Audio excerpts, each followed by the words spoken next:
no mu myaka yari yarashize mama yigeze gukomereka na mayimayi aratekwa hanyuma yanze kugenda bamaze kumukomeretsa agira inkovu hano munsi y'ibere no mu mugongo noneho igihe abantu bancaga intege barambwira ati mama wawe arakize akize mayimayi none nawe usigaye ugenda ukaja kurara mu bapfurero noneho kubera icyo kintu ibyo bavugaga muri logique nk'abantu nyine byarumvikana ariko njewe kubera imbaraga nababonyemo kuri sinabumva ko ari ba mayimayi mfite n'ifoto yabo imwe turi kumwe nabo aba bapfurero abapfurero ese nyishize ko nari nyifita ngiye okay shire ifoto gutyo nkwereke okay iyi ni ifoto twari kumwe nabo uruhe muri abo je nduyifite agapira k'umweru mfite n'ingunga aho ngaho agapira k'umweru hari n'inkwebo ku ruhande ni ruguru kabisa hari igihuru cya ruguru aha ngaha twari tugeze ahantu bita kwa Gashigo twari tugiye ku musitari kuri Kirumba ibitangaza bitatu Imana ishobora kuba yaragukoreye mu gihe wabaye musenga kuva ukijwe kugeza kuri none wabwira uyu muntu ugukurikira kumva ko Imana ibaho Imana ikora Imana yumva kandi isubiza cyane cyane abantu bari mu bibazo bumva ko nta handi ubutabazi bwacu bari ku Mana nibihe ni byinshi ariko reka mvuge ndabanza mbwira umuntu urwaye subire mbwire umwana afunzi subire mbwire umukene umuntu urwaye ndakubwira ngo wihangane kandi wizere Imana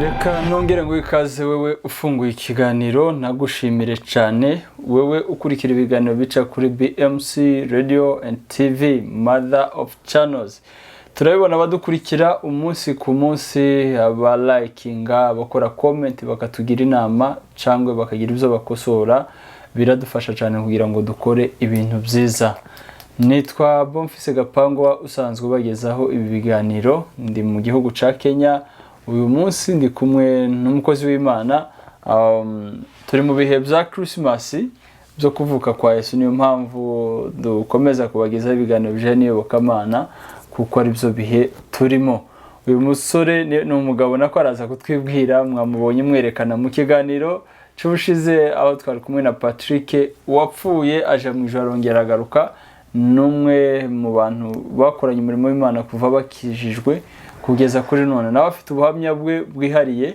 ari buze kudusangiza muri kiganiro ariko reka mbanze mu mwanya abibwire mu mumenye mwebwe mudukurikiye murakoze cyane BMC kuba muduhaye no mwanya amazina yanje nitwa Joseph Mudagiri mvuka muri Kongo mu Mibunda aho ni mu zone ya Mwenga ahantu bita muri Sansi niho navukiye rero murakoze cyane kuduheza uyu mwanya twishimiye kubana namwe muri no mwanya nka BMC murakoze muri Sansi yagiye ni mu Mibunda muri Sansi ni mu Mibunda uvuye kwitara ukamanuka hatoya muri Sansi niho navukiye ariko ubu twari duti hantu bita kwa Kabemba ndahabona narahageze iwacu babaye mu Rukwiza nagiye kuhasura ni hafi no mu Rukwiza wavuye muri Kongo ryari navuye muri Kongo 2014 nibwo naje mvuye hari Igoma ni uyu mutumirwa rero tugiye kuganira muvandimwe udukurikiye utarakora subscribe muri telefone yawe hakiri umurongo w'umutuku ndagushishikariza kuyikora kugira ngo ibiganiro biza bica hano uzukomeza ubibone tukimara kubishiraho ndetse muzamutanga comment ibitekerezo byanyu kugira ngo tukomeze dukore ibintu byiza ndetse murabaye mufite ubuhamya by'umwihariko aho hari nimero yacu mwatwandikira mukatubwira ubuhamya mufite tukabaha umwanya mukabusangiza abantu kuko aha dukurikirwa n'abatandukanye ku isi turaza gukora ikiganiro kijanye n'iyobokamana aho tugaruka ku buzima busanzwe ariko n'ubuhamya bw'uyu mugabo turi kumwe uri umugabo watubwiye ko wubatse hari ndubatse mfite umugore umwe n'abana babiri b'abahungu wow byiza cyane wakiriye agakiza gute, wakijijwe gute? Mu busanzwe abanyamurenge tuzi ko ari abantu urebye n'umuco wabo wiganjemo iyobokamana, aho usanga ushaka kubwira umuntu ngo wakijwe ryari ntabimenye kubera ko yavutse asanga ababyeyi bakijijwe. Ariko hakaba n'abandi bafite umwihariko baganiriye n'Imana, bazi ko bahamagawe, bakaba baranabikomeyeho kugeza kuri none. So by'umwihariko wowe byagenze gute kugira ngo ube uri mu bintu by'iyobokamana kugeza n'ubu waje uvuye kuri ufite Bibiliya? Murakoze cyane. Nk'uko bivuze mu by'ukuri mfite ababyeyi bakijijwe kandi bafite n'imirimo bakora mu rusengero, ariko ntabyo ni ibyo si byo nisa agakiza kandi soko nakijijwe. Biri ijambo ry'Imana rizavuga mu gitabo cy'Abefeso, ndagifite hano ni Igiswahili nari kugisoma. Urababwira reference? Ndababwira reference kuko hanini ndabizi dukurikirwa n'abantu Abarundi, Abanyarwanda, Abanyamurenge bavuga ururimi benshi bumva Igiswahili cyane. Ariko nari mvuze Abefeso ibice 2 ku murongo w'8. Havuga agakiza. Haravuga ngo agakiza ni impano y'Imana, ngo twakijijwe n'ubuntu kubwo kwizera. Ngo ntibyavuye ku mirimo yacu dukora n'izindi mpamvu, ariko munsi haravuga ngo agakiza ngo ni impano y'Imana. Rero agakiza ni impano itangwa n'Imana. Ukuntu nje nakiriye agakiza, twari dutuye ahantu kwa Masata muri zone ya Uvira. Aho mwene data nyine yavuze kuko twari kumwe mu by'ukuri muri cya kiganiro yakoze. Hanyuma njewe nakiriye agakiza narwaye. Narwaye umutwe igihe kirekire, nk'igihe cy'amezi 3, ariko uwo mutwe tiwambuza gukora ibikorwa nakora kuko nariga, najaga ku masomo nk'abandi. Hari data wacu umwe twari duturanye aho ngaho yari umuganga, hari kwa Masata, yitwa Musabwa. Benshi baramuzi, Abanyamasata badukurikira ko baramumenya, ni se wa Gitoga. Noneho ku mutwe wanjye akaba ariko kaje kumusaba nyine ibinini, akampeza ibinini by'umutwe akamfasha. Ariko gahunda zose n'icyo gihe hari n'abadashobora kumenya kuko ahubwo uwo mutwe nari urwaye. Kuko hari igihe cyagera noneho ugasanga nazari ngenda, noneho cyane cyane igihe nicaye nahaguruka gutya nkumva isereri, kagira isereri nkabona nk'umwijima mu maso. Noneho bitura gutyo mu by'ukuri ngera ahantu numva noneho tacyo, kandi mu rugo nawe aragantaka ngahora mbibabwira nyine, kandi uno munsi ngataka umutwe ejo none wanjye, noneho simbe nkibabwira namasa n'uwabigize nk'ubuzima bwanje ndabyihorera. Noneho ahantu byaviriye ko ndaganisha ku kuntu twakijijwe. Yego.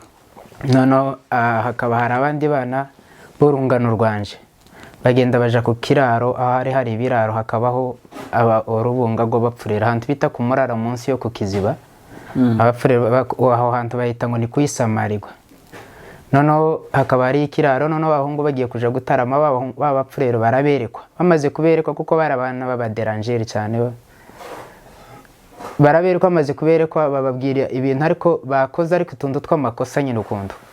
Babahungu bavayo basohoka birukanka bagenda kuko bari babonye ko bagiye nko kubakoza isoni. Noneho bukeye nanje baraza barabimbwira kimwe n'abandi nyine, muri make batubwiye nka story gusa zisanzwe. Bamaze kutubwira, noneho njewe mu mutima wanje ndavuga ko abo bantu bashobora kumenya ibyo umuntu yakoze ahatari. Ibo n'abantu bateye gute? Ngumye kubyibazaho, none umutima urakubita, ndavuga ati kandi aba bantu byenda bashobora kumenya ikibazo nagize. Ciye umutwe uri mukunjya gutya, nimba bashobora kumenya ibyo abantu bakoze, kuko narabasiguje ndababaza ibintu muba muvuga ni ukuri, ibyo babavuzeho ni ukuri koko nyine byababayeho. Barabyemera, bavuga ati ibyo bavuze byose ni ukuri, kandi twahavuye ahubwo duhunga twumva kuko bagiye kudukoza isoni. Noneho turabitegura, turavuga ati tuzagende turajana nabo, ariko tujana nabo je mu mutima wanje nakiriye kuko bashobora kumenya ikibazo nagize. Turagenda dushitse turinjira mu rubunga nyine aho basengeraga, aho basengera. Ubundi kawaida igitaramo cyabo kuntu bagikora nyine, hari indirimbo twari tumaze kumenyera nyine gutaramana nabo cyane. Ibuko mugenda mutarama, buri ndirimbo ibifite umwanya wayo. Ku mufano tukicinjira gutya hari indirimbo isa iyo gusaba imbabazi. turayiririmba twese. Muri wa mwanya mbona ko wari uduhagarariye umunyamasengesho naje kwiyunga n'iyo groupe, nicyo gituma mvuze ko yari aduhagarariye. Noneho uwari perezida w'ico gitaramo kandi ari we Mombaji, umunyamasengesho mukuru, araza. Bose barabapfurero bose, nta munyamurenge n'umwe, bose barabapfurero. Ariko hari hatarabo bugome nk'isi, ntabwo hameze nk'iki gihe. Twaragendererana, twarasabana, ibiraro byari iruhande rw'amazu yabo. Muri make barabakorege, twariganaga, baramwiyambazaga mu buryo bumwe n'ubundi, ibintu nk'ibyo. Noneho mbona ujya perezida wabo araje, kuko nari ntaramumenya cyane, nagiri muza ariko nari ntarasengana nabo, numvaga nje ntanabohotse cyane, ndetse n'umuntu utishikiriye, ubatinye, kandi nkurikije amakuru nahawe n'abacu. Mbona ko aza ashike, aravuze ati wewe nawe nimusohoke ngo muje kwihana. Mbona aransize, none muri kwa kunsigara mpagurutse, kandi suko nari nkijijwe gusa nyine nubahaga Imana bisanzwe, hako bijya by'idini. Kuko nari nkiri na muto, nubwo bitari muto cyane. Arabasora, arampagurutse, amaze kumpagurutsa arambwira ngo wowe ngo ufite ikibazo ngo cy'umutwe. Dufite ikibazo cy'umutwe kandi tugiye kugikurikirana ubu nyine. Abwira abandi ati mwihana ariko numurangiza mugaruke. Bamwe baragiye, abandi baragaruka, nyine turicarana bavuye kwihana. Kandi iyo watindaga kugiye gucyo yakubwira n'impamvu zituma kugira ngo uje kwihana. Hari igihe yakubwiye nyine n'ibyo mwakoze. Nje nabonye umunsi umwe asohora abakobwa bamwe, harimo na mushiki wiwe. Noneho bashaka nko kwigugumiriza ati bagenda. Numva arabwira ati ibintu mwaza muvuga ko uruzi mwagiye kumesa ntabwo byashimishije Imana kandi muri abantu bakijijwe. Ati rero kubera izo mpamvu mugende muje kwihana. Barahaguruka barabihamya, nyine bavuga ko baza bamwigana uko yaza asenga. Nuko noneho muri uwo mwanya arampagurutsa, baransengera, arangije kunsengera, turataramana buraca kuko twarakeshaga, ntabwo twatahaga, hari nijoro. Buraca mu gitondo, maze guca mu gitondo ampeza gahunda. Arambwira ati twabonye ikibazo cyawe, tugiye kugikurikirana amasengesho y'iminsi 3. Uzoza utaha ugaruke nyuma y'iminsi 3. Noneho yaje kumbwira ko hari ikibazo, ngo hari ikuntu ngo bafashe ngo amabirete yanje, ngo hari birete nabuze ariko yari imwe. Noneho ngo muri kwa kuyifata sinzi ngo ibyo bayikoresheje. Barayabuye yes, kuko muri kwa kuyibura ngo nicyo cyabaye intandaro yuko kuribwa umutwe gutyo. Ibyo byose arabimbwira kandi ntabyo yarazi, kandi nti twari tuziranye. Ndavuga ati kweri habaho Imana. Mu gihe amenye ikibazo mfite kandi akampeza iyo gahunda yo kunsengera, arabikora gutyo. Tiyanareke yaho yaje ni wacu aransengera, ndakira. Duhita tuba inshuti. Nibwo nahise mfata umwanzuro, none ntangira kugabanya ubusabane na za nshuti zanje, rwarungano rwanje. None duhita dufata gahunda yo kuza tuje gutaramana. Noneho yo baba tumenyesheje iminsi basenga, tukagenda tukaja gutaramana nabo. Nibwo twajanaga na Patrick buri gihe. None abandi bose kuko bahise babatinya, kuko ibyo bababwiraga bumva ari kubakoza isoni. Ariko twebwe tuyifata nka gahunda y'igitaramo. Twarasenganye mu gihe cy'umwaka wose, kugezaho twarushe tuba muri groupe yabo. Barafite groupe yabo y'abanyamasengesho. Tugategurana imisitari, tukaja ku musitari mu mavugabutumwa. Mfite n'ifoto yabo imwe turi kumwe nabo. Abapfurero ese nyishize ko nari nyifita ngiye. Shire ifoto gutyo nkwereke. Iyi ni ifoto twari kumwe nabo. Wowe uruhe muri aba? Je nduyifite agapira k'umweru, mfite n'ingunga aho ngaho. Agapira k'umweru, hari n'inkwebo ku ruhande. Ni ruguru kabisa, hari igihuru cya ruguru. Aha ngaha twari tugeze ahantu bita kwa Gashigo, twari tugiye ku musitari kuri Kirumba. Kwa Gashigo twari wambutse Kananga, uje bucuruzi rwa Kananga ukazamuka gutyo urenga kwa Gashigo uzarangiza kuri Nyagisozi gutya. Turi aho hejuru mu matongo habaga abagorora, kwa ba Kayamba, kwa ba Pasiteri Muhoza, kwa ba Nyarugaba bamuzi. Nyarugaba wa Kanani naha bahoze baba. Hano hari iminsi 29 y'ukwezi kw'icumi mu 2006. nari narabyanditse hano inyuma nicyo gituma mfashe iminsi sinabyibagiwe. Nuko noneho uwari umukuru w'abanyamasengesho ni uyu nguyu, uyu wambaye hano ipataro y'umutuku, niwe waza guhanura, niwe wageze uhanura, niwe Dawudi tuhatuvuga. Uyu yari mukuru wiwe, uyu niwe wari uhagarariye icyumba, ni nkaho wageze ugihagarikira. Noneho uyu wundi yitwa Kamureta, yagize asengera mu Baturika ku Muramvya. Baramuza abantu benshi. Noneho ni groupe twasenganaga. Abo muracavugana abapfurero? Oya, nta communication kandi kuko nagerageje gushaka inimero zabo, cyane cyane uyu Dawudi. Yari umunyamasengesho mu buryo kugeza ubu ngubu nza nimvisa kuko adashobora kuba yarivanze n'izi ntambara nimba kiriho. Ntawamenya, ibihe birahinduka n'abantu bagahinduka, ariko sinzi, ntabwo yoba mayi, sinumva ko yaba mayi. Sinumva ko yaba mayi. Mbyukuri imbaraga z'Imana zamubagamwo, sinumva ko yaba mayi kuko nashatse no gushakisha nimero ziyo kugira ngo nzamuhamagare nawe agerageze guhunga nk'abandi, atazaba mayi. Ndazibura. Hari umwana twandikiranye uri Kalemi, umwe mu bo twasenganaga muri icyo cyumba. Naramubonye kuri Facebook, musabye nimero ziwe, ambwira ko atazi amakuru yiwe. Batandukanye kera, we yari yaragiye ku masomo za Kalemi. Ubwo kino kiganiro urumva niba ari umuntu wumva Nyamurenge neza, ashobora kuzakibona cyangwa akabwirwa amakuru, azagushakira muri Kenya. Azanshake, mubwira aze gutaramira. N'abanyamurenge baracakunda abapfurero, nta kibazo. Turabakunda cyane kandi turataramana. Hano turabafite, turataramana. Nta gwango tubafitiye na gato, ahubwo mu nshuti zanje nimba hari n'agahinda ngira, nuko no munsi wa none hariho ubwumvikane buke hagati y'abanyamurenge n'abapfurero. Kuko nje nabagiriyeho umugisha, nibo nakirijwemo, nibo namenyeyeho Imana. Wamenye Imana biciye mu bapfurero? Urumva umugisha nabagiriyeho, simvuze ko ari abapfurero bose, ariko specifically mvuze iyo groupe y'abanyamasengesho, ariko ntiyari y'abanyamurenge, yari y'abapfurero. Kandi twarakoranye. No mu myaka yari yarashize, mama yigeze gukomereka na mayimayi, aratekwa. Hanyuma yanze kugenda, bamaze kumukomeretsa, agira inkovu hano munsi y'ibere no mu mugongo. Noneho igihe abantu bancaga intege barambwira ati, mama wawe arakize, akize mayimayi, none nawe usigaye ugenda ukaja kurara mu bapfurero.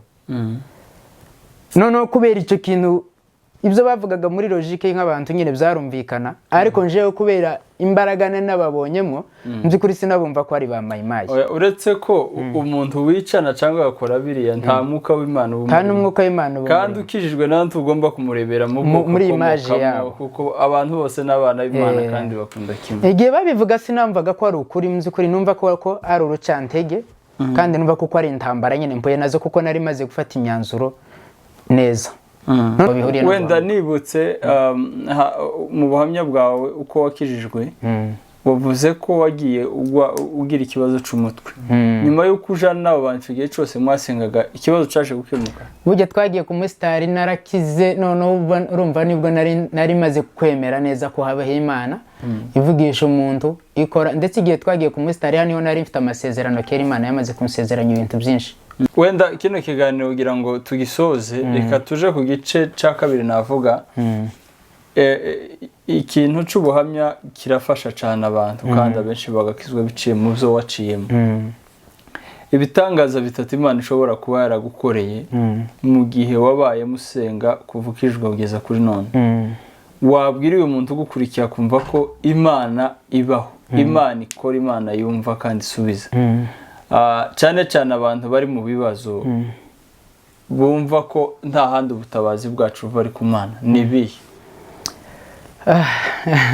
Ni byinshi, ariko reka mvuge, ndabanza mbwira umuntu urwaye. Ndabanza mbwira umuntu urwaye, subire mbwire umwana afunzi, subire mbwire umukene. Umuntu urwaye ndakubwira ngo wihangane kandi wizere Imana, hari Imana ikiza. Nzanyibuka nyuma y'aho ngaho, Imana yankijije uwo mutwe kandi narakize pe. Narakize. Nzanyibuka ikintu cyabaye igitangaza nyuma yo kunsengera, nyuma ya minsi 3 bampaye gusenga, ndagenda ntangiye kumva mfashe nk'urutege, ngenda nkurikiye abacu bagiye kuragira. Noneho mu itongo gucya maze kuhibagirwa, hari itongo ririho ibiraro. hari umusozi urebana no kwa Nkobe. Uri kuri uwo musozi abantu bo ku Canzovu, abantu bo kwa Masata, abantu bo mu Kagogo, abantu bose barahazi bako baramenya aho hantu. Hari ibiraro by'abanyamasata biri mu itongo gucya ry'imigeti, none uzumanuka uwo musozi gucya kwa Nkobe hakaba nka hano ureba ku Canzovu cyo kwa Bukuru gucya. Noneho nari nkiri muri iryo rango kuko naza ndangiza bacu bamanutse nanirwa kubageraho, imvura ibirakubye iraguye. Mu rushahi rwinshi numva ndihebye, nanirwa gusubira iyo mvuye, nanirwa gukurikira abandi. Muri wa mwanya nasenze isengesho ritoya mbwira Imana nyine impe imbaraga kandi nkize kuko numvaga ndambiwe ubwo buzima. Naje kubona nari njyanye ahantu gucyo ko nanicaye numva ndarusha. Mzutse mu gashahi gucya, sinaryamye ngo ndasinzire nyine no gukunanirwa. Narunamutse cyo nsanga hariho umugabo n'abagore babiri bampagaze iruhande. Rero baramvugishije mpindukizwa no kubareba. Ntabwo naza ndota bari abantu basanzwe abagenzi. None wa mugabo arambaza ngo uragwaye, ndambwira ndagwaye. Tiyambaza ngo ko ndaribwaye, ntiyambaza ngo ngwaye iki. Ikintu yakoze gusa ikibazo cya kabiri yarambajije ngo ushobora kunywa ibinini nta mazi ufite. Ndambwira ngo birashoboka. Kandi nangaga ibinini, ariko aho nari ngeze numva ntabwo babw'ikintu cyari cyo cyose nari ngifite kubera kubabazwa n'umubiri. Akora mu mupfuko w'isimisi yari afite, akuramo ibinini nka bibiri gutya arampeza. None mu mitekerereze yanje numva hanjemo igitekerezo kivuga ngo nanone ngize iminsi ngwaye, nimba ari ugupfa reka nkimwe kinyice, kandi nimba ari ugukira reka nanone nkimwe ariko kinkize. Ariko sinakimwoye numva kuko kinsiga uko nari meze, kandi sinakimwoye kuko nanywaga ibindi. Nakimwoye numva muri jewe nakiriye ibintu bibiri, ko ariko hari impinduka kigomba kunsigira, ko kinkiza cyangwa kikanyica. Ndakimwa, naho ngaho nahereye numva nsubijwe nk'imbaraga ndakira. Sitibyabaye uwo munsi, ariko uko iminsi yagiye igenda sindasuye kumwe ibindi binini. Uwo mugabo wari umuzi cyangwa ni? Sinari muzi kuko nyuma yo kubikora gutyo noneho baragiye. Bamaze kugenda mbona baragiye. Noneho nimva nk'igitekerezo ndavuga se ubundi se ibyari kuba byiza soko nari kumumenya nazanakira nkazamushimira. Ibyo bintu byabaga mu buzima busanzwe cyangwa? Mu buzima busanzwe ntabwo naryamye, ntabwo narose n'abantu nabonye. Nico kini cyawo kwicoge cyose wagwaye? Mu nyuma nibwo naje kubitekereza ndavuga zenda ni inzira z'Imana. Icyo naje kwibaza naribajije se kubera ikatambajije uko ngwaye. Noneho ampezi ibinini bijanye n'ukuntu hayumva ntatse. Gusa yarambaje ngo uragwaye, ndambwira ndagwaye. Ikibazo cya kabiri arambwira ushobora kunywa ibi binini, ushobora kunywa ibinini nta mazi. Ndambwira ati birashoboka. Arabimpeza. Kandi arangije kubimpeza baragenda. Yari kumwe n'abagore kandi nabo tibamubajije. None nivyo bibazo nasigaye nibaza. None ndagera ndate kandi nicyo gituma natekereje ko iki kinini kingiraho ingaruka. Nabitekereje ibyari nka bibiri, ntekereza ko biri bungireho ingaruka kuko naravuze ati kubera iki bo batamubajije. Ese umuntu wakora muhezi binini uzagwaye iki? Kandi kuko tiyambajije ngo ugwaye iki. Icyo ni kimwe cyambaye. Bari barwaye ibintu bitandukanye, ibintu byinshi, ni benshi cyane. Nje nari nitanzeho umufano kubzo byagiye bimbaho. N'inshuro nyinshi nagiye mbibona ibintu nk'ibyo mbibona. Noneho icyo nari mvuze ku bantu b'abanafunzi, hari umunsi umwe, ariko icyo cy'abanafunzi dagihuza nicyo cy'ubuzima bubi bw'ubukene. Nje nize mu makondisiyo mabi cyane y'ubukene. None umunsi umwe twaza twigira mu Minembwe ku Imishasho. Aho nari mpanze hari ibintu byari bisabwe nk'ibyo kubafasha kuko nabo bari basa n'abantu batishoboye. Iwacu nanje nta bushobozi nari mfite. Kandi noneho turataha, twari turi mu ikonje. Tumaze gutaha twebwe twageze dushika inshuro nyinshi nizo twahitiraga mu masengesho twumvaga baduhaye ikonje ryo kuja gusenga. Noneho tugeze kwitara ni hafi ni wacu. Batubwira ko iwacu hatewe, epfo y'iwacu gucya abantu bose bahunze kuko baratubwiye ati bose bari he bari kwitara. Tumaze gushika kwitara twahitiye mu ahantu turatarama mu nzu y'undi mu familie yitwa Nkomezi. Ni umuyumbe nawe ari hari i Bugande. Icaka. Noneho turatarama mu wiwe, tumaze gutarama mu wiwe dusengera ikibazo cy'intambara, ariko nkibuka amajambo nabwiwe naho nari mpanze. Bari bambwiye ati uzazana amafaranga yo mu nzu yo kudufasha, kandi noneho n'abarimu bari bakeneye minervare. None icyabaye igitangazo urabizi iriya nta kindi kintu bakora, bazafata bakagurisha kugira ngo mubashe kubona amafaranga. Nta bundi bushobozi bwari buhari, nta bindi byashara bakoraga, kandi no kugurisha ntabyo. Icyambere twebwe byari ntabyo kuko twari mu buzima nyine bugoye, kandi niyo byari kuhaba kera habaye intambara, nta bundi buryo kuko hari isoko zose bigomba gukorerwa mu isoko, kandi intambara ibaye nta soko irema. Kandi ko twari dusigaje nk'igihe cy'amayinga gusa ngahe. Noneho muri rya joro dutaramye haza ijwi rirambwira ngo uzasubira nta mafaranga yo kwishura ya minervare, rirambwira kandi uzasubira nta mafaranga yo mu nzu upanze, ariko kandi uziga kandi iranzu uzayibamwo kugeza uharangirije umwaka. Ariko bimpagari ku mutima, byatumye ntanavuga kuko n'ikibazo cyari gihari, byari bigoye kugira ngo ubwire ababyeyi ngo baguheze amafaranga, kandi ubizi kuko amafaranga azaboneka ari uko bagurishije kandi habaye intambara. Naricaye umunsi nasubiye ndafite habe n'ikaramu. Zani bwarigiye najanaga n'abandi twagera mu nzira nkumva ndababaye, kumva amaso zaraje, ariko ngasenga, ariko nyine ijwi ry'Imana rikampumuriza rimbwira ko nzaharangiriza neza umwaka. Noneho muri uwo muntu yambwiye ibyo bintu bibiri. Yarambwiye ngo ijambo rya mbere, yarambwiye ngo uzasubira nta mafaranga, kandi uziga kandi uzaharangiriza n'umwaka neza mu icumbi ryawe. Ijambo rya kabiri yambwiye nshaka kubwira abana funzi bahabiguye umunsi wa none. Yarambwiye yangira inama, bibiri ijambo ry'Imana zavuga ngo Yesu ngo ni umujanama. Turi mu gihe cya Noel. Marayika yaje kubwira Mariya, arambwira ngo azo umuntu ukomeye, ngo azoba ari umujanama. Yesu ni umujanama. Nje yangira inama nyinshi, ijwi ariko binyuze mu ijwi. Numva wa muntu arambwira ngo ugende ngo uza wigira ngo kumenya, ngo ntukigire gufata. Iryo jwi ryambwiye gutyo, nibwo numvise ubwoba cyane, sinahumuritse, numvise ubwoba, ndavuga ati nzatsindwa. Mpamvu nzatsindwa, ngiye nta mafaranga ya minervare, ikindi mfite ikibazo cyo mu icumbi hakenewe amafaranga. Iri jwi niryo kumbwira ngo rintegure ibitekerezo, nzatsindwe ariko numve ko mfite ubumenyi. Ndabyakira, ariko Imana yaramfashije, ntabwo natsinzwe, kandi nshitse mu icumbi baranyakira neza no ku masomo. Noneho bigeze ku masomo, kuko buriya Imana ishobora kukubwira ariko ibitekerezo byawe bikakwereka ibindi bintu. Numvise ngize nko kubwoba cyane, maze kugera mu kigo, nja kubwira prefet muri direction kimwe n'abandi, babwira ikibazo cy'intambara cyabaye iwacu, babwira ukuntu nyine tubona amafaranga ari uko bagurishije, ibo ntibara gusobanurirwa n'ibintu bazi. None ndababwira ati mu nyishingire tibakanyirukane, ariko nyuma y'igihe gitoya bazayanshakira kandi nzayabaheza. Barampakaniye, bamaze kumpakanira mbibwira wari ushinzwe ko twirukana, wari ukurikiranaga amafaranga muri make, nawe yarampakaniye kuko bitashoboka, igikenewe ari amafaranga. Hari umushi yitwa Rukanja Badera, ubu nyine twandikirana ari Lubumbashi. Yaraje nyuma y'icyo gikorwa, ati yansubirije aho, yaraje arampamagara, arambwira ngo ikibazo cyawe ngo nacyumvishije, ngo numva kinkozeho, ngo nzakwishingira imyaka 4.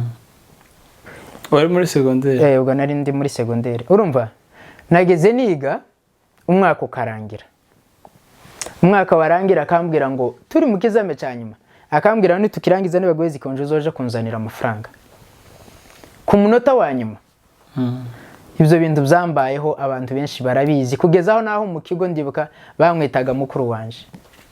Yari yaranyishingiye. Hari undi munsi twari dufite kugura imashini laptop ariko y'ikigo, hari amafaranga make yashoboka bari bagiye baducira n'ibihumbi 200, gusa ubu nyine sinzi ko bifite valeur y'amafaranga ngaha. Mba atari dolari 2, ni nk'idolari 2 ndango byari mu madolari, bazabivuga amadolari. None uwo munsi twebwe turabisuzugura, turavuga ati ubundi imashini ahantu hatari umuriro, imashini se izafasha iki? Tongiti twabiha agaciro cyane. Nyuma yabwo noneho kugira ngo nabo batwereke ko bari serious, baratwirukana. Bamaze kutwirukana baradusoye gusa mu maklase nyine, ariko tuguma aho ngaho indani mu gipango. Noneho wa mwarimu mbonye hanze, araza arambaza ati kubera kuri hanze, ndambwira ntabwo ari minervare, na amafaranga ajanye ni laptop y'ikigo bagiye kugura. Ikintu yafashe amafaranga yiwe aranyishurira aho ngaho. Amaze kwishyura nzanye buka abanafunzi bavugije induru cyane, baravuga ati ibyo bintu ntabwo bishoboka, bibaza impamvu yabyo. Ndibuka hari igihe cyageze ndamujana iwacu, baramumenya kuko hari igihe rimwe na rimwe ababyeyi batemera kuko mpaniga, kuko narababwira ngo mushakire barumuna banje ibibafasha kwiga, ariko nje timugira ikibazo cyabyo kuko ndiga kandi byoroshe amafaranga yanje muzayanshakire mu gihe kimeze uko kubera kuko bari bazi ko nkunda gusenga kandi bari bazi ko nkunda gutarama hari igihe rimwe na rimwe batemera kuko ndi ku masomo bakumva byenda kuko nagiye ngenda mu bintu byo gutarama hari igihe babimbwira gutya ariko babimbwira bazi neza kuko ndi ku masomo ariko bagatangazwa n'ukuntu abandi inzandiko za buri munsi wose wa gatanu babonaga inzandiko zihamagaza amafaranga ariko nje nkabandikira urwandiko rubwira ati muhagarika umutima nuko ntari kwiga cyangwa se banyirukanye ahubwo mushugurikira abandi hanyuma nje muzayashakisha nyuma mu gihe kimeze gutyo kuko narabasobanuriye uko bimeze rero Imana yaramfashije muri ubwo buryo harimo inama yuko Imana ari umujyanama wacu kandi abanafunzi mwigire kumenya timwigira amanota menshi mwigira ubumenyi kuko iyo nama nayigishijwe n'umwuka w'Imana kandi iryo jambo ryanze kumva mu bitekerezo rero niyo nama nabasha gutanga Mudagiri reka ngushimire ku mwanya wawe no ku buhamya utanze cyane uvuga gukomera kw'Imana n'ibyo Imana yagukoreye turi mu gihe cya Noheli aho tuvuga urukundo Imana yadukunze ikaduha umwana wayo w'ikinege ariko nanone hakaba hariho abataramwakira batarabiha agaciro bataramenya agaciro k'agakiza bityo rero ndatekereza ko wabaye natwe muri ikiganiro hari ico ushobora kumva wizemo nk'isomo swat bijanye n'ikibazo urimo gisa n'iki cyangwa n'ikindi cyose waba ufite Imana ishoboye kugikemura no kugufasha ndabashimiye rero mwebwe twabanye mu kiganiro mukomeze mugire Noheli nziza mukomeze mwizere Imana ibibazo mufite kuko ari yo gisubizo mwari kumwe nanje Bonfils Gapangwa ibuka ukore subscribe niba utarayikora kugira ngo ukomeze ubone ibi biganiro mugira amahoro y'Imana naho butaha turi kumwe Merry Christmas